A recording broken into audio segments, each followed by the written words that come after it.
Goeienaand, good evening, fellow South Africans and citizens of the world.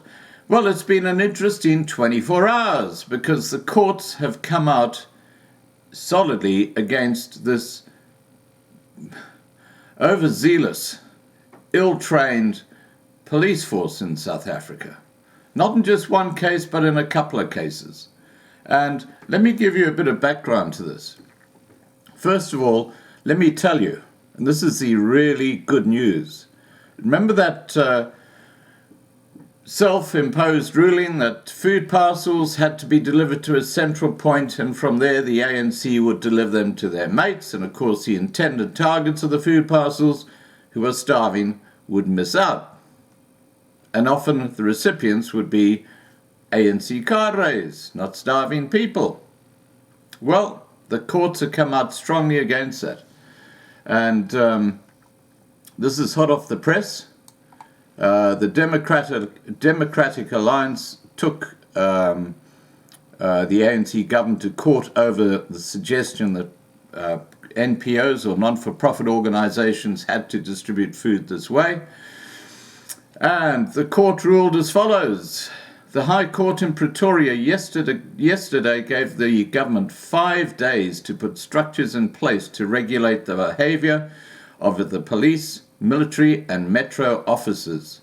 Judge Hans Fabricius also reprimanded Bheki Cele, Minister of Police, and Nosiziwe Mapisa-Nkwakala, Minister of Defense and Military Veterans, saying that it appeared as though they had forgotten that they are part of a democracy. Nowhere in the legislation are the police or military sanctioned to do whatever they want and to torture people. The two ministers also have 5 days to draw up a code of conduct applicable to the lockdown. Judge Fabricius further ruled that South Africans have the right to life, dignity, the right not to be tortured, treatment in a humane manner, and may not be humiliated. This is not negotiable. He further ruled that the police and military may use the minimum amount of restraint in the execution of their duties, and that the military is poorly trained for the task. He goes further, saying that the instructions to the military sounded more like a battle to take out the enemy than to assist during the crisis. Fabricius also said that the public had no faith in the government and the way they are handling the situation, criticizing the vague lockdown regulations and poor communication to inform the citizens of the rules.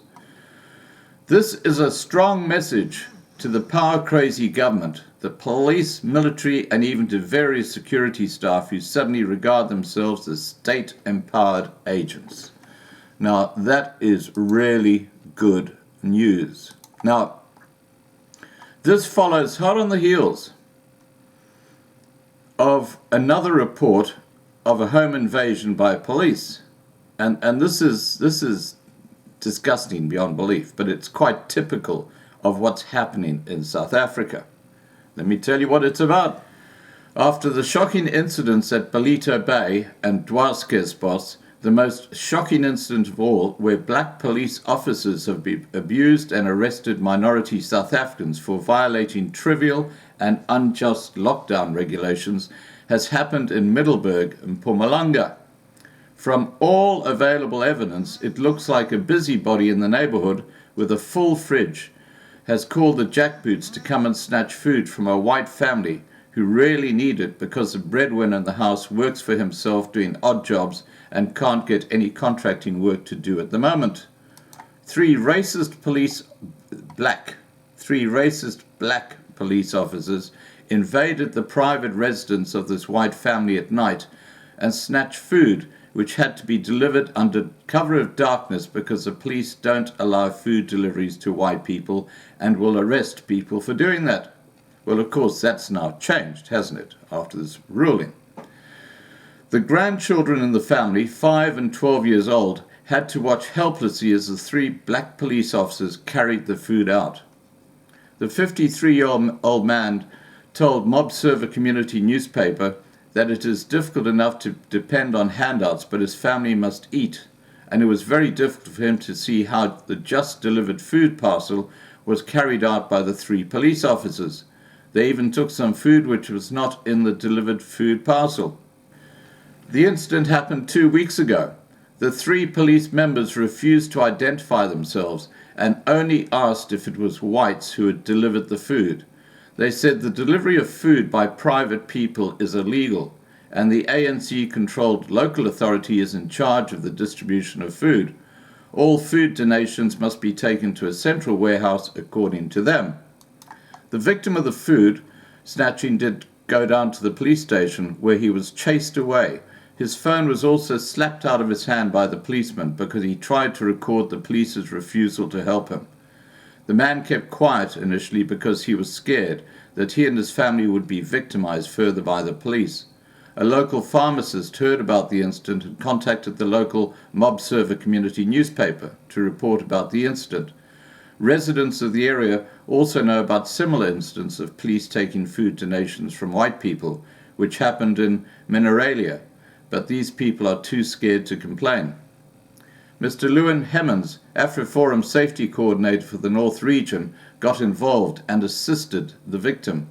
Mr. Hemmons had a conversation with the Middelburg South African Police Service. They confirmed the incident but said the police members involved came from another police station. It looks like the members who took the food parcel from the victims in this case were also involved in similar incidents. Mr. Hemmons said they will follow up the matter to make sure the incident is not swept under the carpet.